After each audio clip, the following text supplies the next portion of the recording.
I have a quote from Igor Stravinsky that I really like. It says, "My freedom consists in my moving about within the narrow frame that I have assigned myself for each one of my undertakings. The more constraints one imposes, the more one frees oneself from the chains that shackle the spirit." So for this exhibition, I've limited myself to 3 simple polygons. I'm using an equilateral triangle, a square, and a regular hexagon. And that's both for the ceramic wall sculpture and for double column. In many ways, you will look through the sculpture rather than at it, and the shapes suggest these larger volumes. I've been particularly influenced by artists and designers who like clean, simple shapes and more of a modernist clarity to their work. 3 painters in particular have been really influential, and that would be Bridget Riley, Frank Stella, and Saul LeWitt. At some point, I began thinking about proposing a piece for the MAM atrium, and one of the main reasons is that I feel very lucky that we live in a community with a museum that is so engaged with and supportive of the local and regional artists. I knew that if I put together a solid proposal, they would give it serious consideration, whether it went forward or not. So it allowed me to push beyond what I've done before and try something new, and that was really exciting. I took almost 6 months to develop my proposal. I started first with drawings and then with models.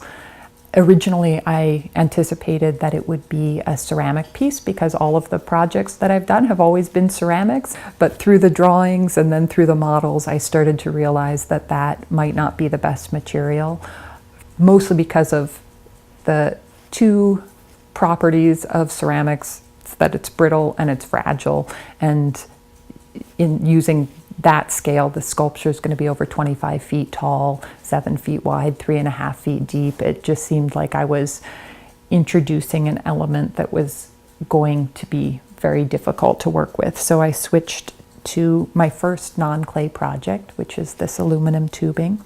It's also the first time I've tried a suspended sculpture. Up to this point, pretty much all of the work I've done has been wall-based. I've been thinking about scale for some time with my ceramic wall pieces, but not to this level. So I feel really lucky that I've gotten to try these new things out.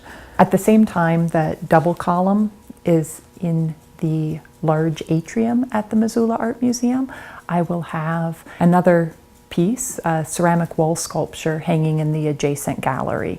And that's the piece that I'm working on today.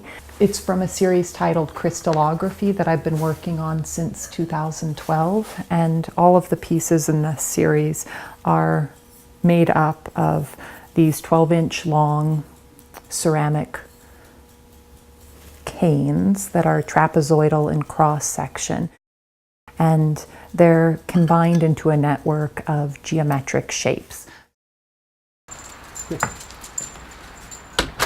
I'm using slip rather than a solid clay, which means it's a liquid clay, and I'll pour it into my molds.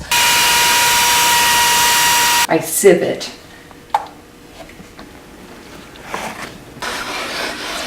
I sometimes say that I'm not really a clay artist because, first of all, I'm using slip. I almost never touch real solid clay, and then I always wear my gloves.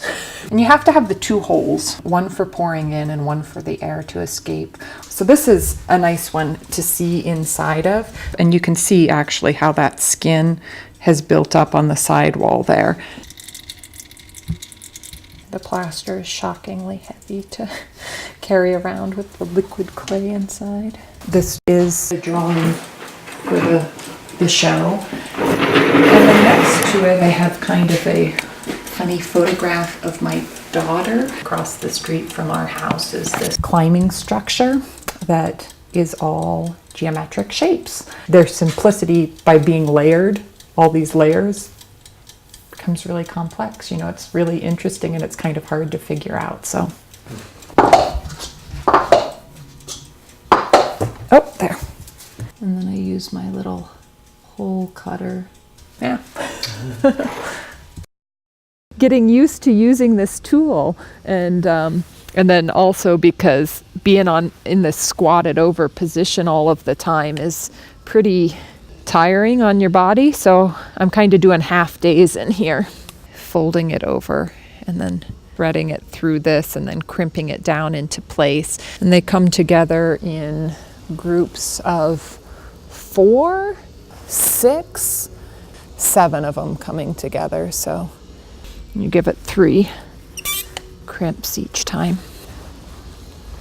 I spent since the middle of July working on getting all of the metal cut and finishing the edges, getting it powder coated.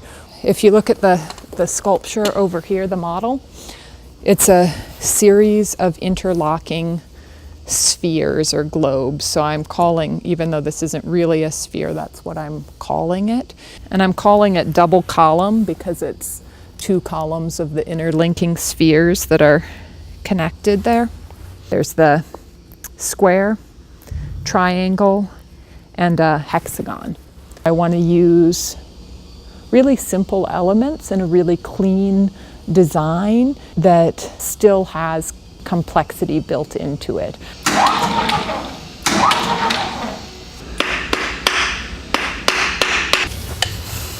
So this is the color gradation. So right now I'm on my 4th and 5th colors down. I figure this is good for my brain, right? This is kind of like a giant puzzle.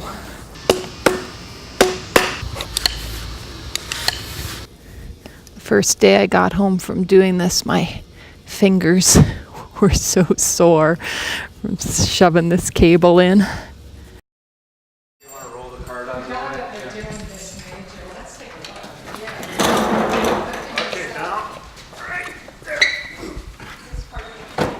Okay, so when this lifts up, cats are just like lazy. this is what we're attaching the top on there, and this slides up and back. Oh yeah. We'll get it up just a little bit and then I'm going to put in some of the braces and we'll start unwrapping. Let's just get it taut and see how we look. Yep, keep going up. Okay, we can go up just a tiny bit more. And then that's about good. I'm going to need us to stop again.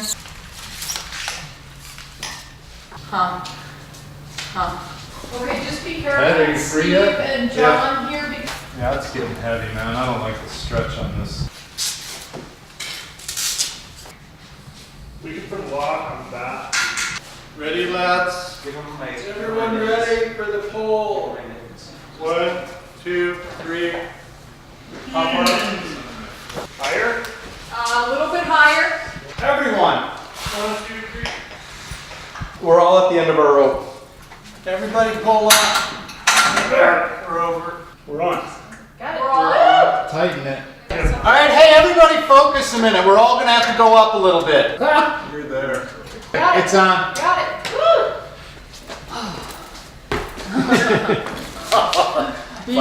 Maybe we better not leave it at this height. Okay.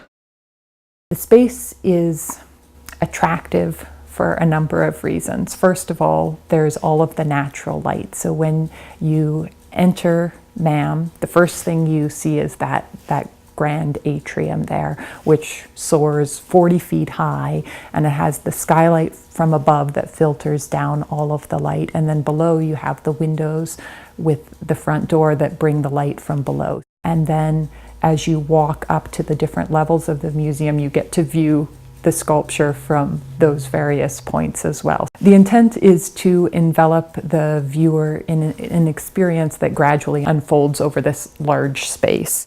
In a lot of ways, the ceramic piece acts as a blueprint for the larger three-dimensional double column. Double column and the wall piece use these geometric shapes in a way that's very similar to some of the architectural screens and windows that are found in Asian and Islamic architecture. It also references some of the geodesic designs by Buckminster Fuller. With both pieces, I'm using the parameter of a set unit of a predetermined length. In the case of the wall piece, it's this trapezoidal shaped cane, and in terms of double column, it is the 20-inch long aluminum tube. I use a single repeated element that's joined together in a way that allows for openness or breadth, but still encompasses an entire area and engages that space through these very spare means. So that's the similarity that links both double column and the wall work. Not only has the Missoula Art Museum been supportive, but there's been a number of individuals and businesses who have provided their expertise and feedback in a way that has been very helpful. Joe Bernier was a local architect. He's now based out of Anchorage, Alaska, and I feel endlessly grateful to him right from the beginning. He has provided a sounding board kind of where I could bounce ideas off of him, and he always allowed me to feel confident that I could come up with a solution. Broadway Splicing, which is a rigging company here in town, has offered me space in their warehouse for building double column, and without that space I'm not exactly sure how I would have put the piece together. In addition, Justin, who works there, has been very helpful.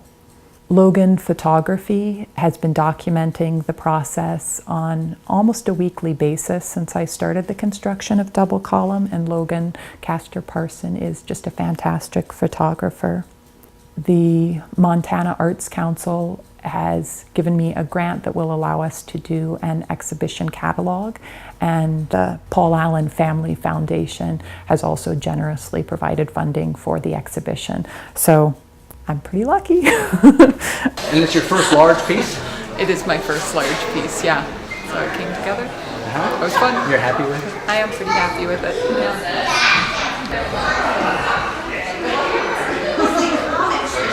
Nice to see you.